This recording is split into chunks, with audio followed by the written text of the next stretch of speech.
Would you like to be great at helping others avoid being scammed online? Do you have friends or relatives who maybe aren't as clever at tech as you are? And you think, wow, I'd love to be able to give them some really quick advice on just how to avoid giving away their hard-earned money. Or would you like to be better at avoiding scams?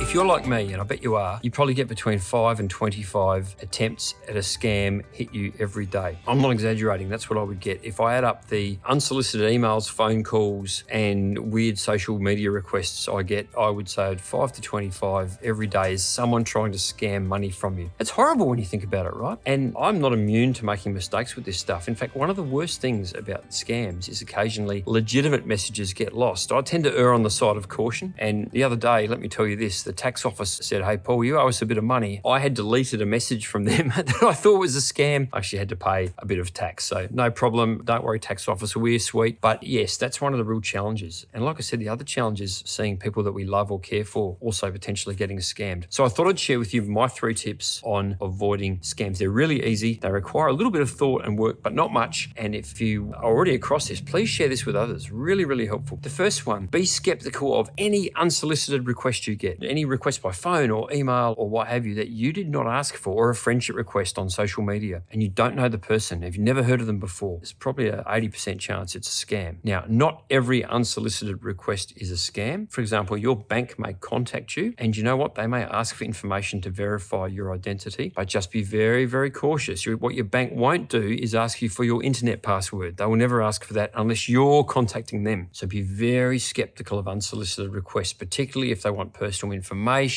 or financial information. Anything, as soon as money comes into the question, you need to be very, very careful. If you're unsure, this is what I recommend you do. If someone is contacting you and they seem to be from a reputable organization and you're just not sure, politely say, hey, look, I want to check this. Hang up, Google the organization's phone number and ring the organization from your own research and you should be able to reach them. And that will pretty quickly prove whether it was a scam or not. The very first tax office scam I ever got years and years ago, I did exactly that. I just wasn't sure. It sounded legit. I hung up. I rang the tax office back and they said, no, this is a scam. Second tip, don't click on suspicious links. If you are sent an email with a hyperlink to click on it, again, if it's unsolicited, if it's not an email you're expecting, don't just click on it. If you're unsure, maybe hover the pointer over the link and see if the address looks legitimate. And again, the easiest way to deal with this is, let's say I send you an email and it's got a link I'd like you to click. If you don't believe that was a legitimate email that came from me, find my number from an alternate source, not from the email. Ring me up and say, hey, Paul, is this link safe? And then I can tell you that it is, or that it's not and someone's impersonating me. Always do your own research. And the third thing is try and use secure payment methods. Now, one of the common ways scammers will try and solicit money from you is they will ask you to buy them gift vouchers or make electronic transfers or send money via Bitcoin. Now, I'm not saying those things are all illegitimate all the time, but a scammer will always use those methods to take money from you. Why? Hard to trace. On the other hand, if you use your credit card to make payment, that is much, much easier to trace. So it's more likely to be legitimate. Now, these are only guidelines, but these are 3 things that you can quickly do to eliminate your chance or greatly reduce your chance of being scammed. 1, be very skeptical of any unsolicited request whatsoever. Phone, email, social media. 2, don't click on suspicious links. 3, always use secure payment methods. Try and avoid, like I said, Bitcoins and gift vouchers and these sorts of things. And remember, overarching rule, if someone approaches you with an unsolicited request for information or they want you to act in a certain way, all you need to do is ignore that message, do your own research to find out that company's contact details, contact them independently, and they'll be able to verify whether the request was legitimate or not. Good luck, stay safe out there, and I hope you can use this information to protect yourself and your friends and family.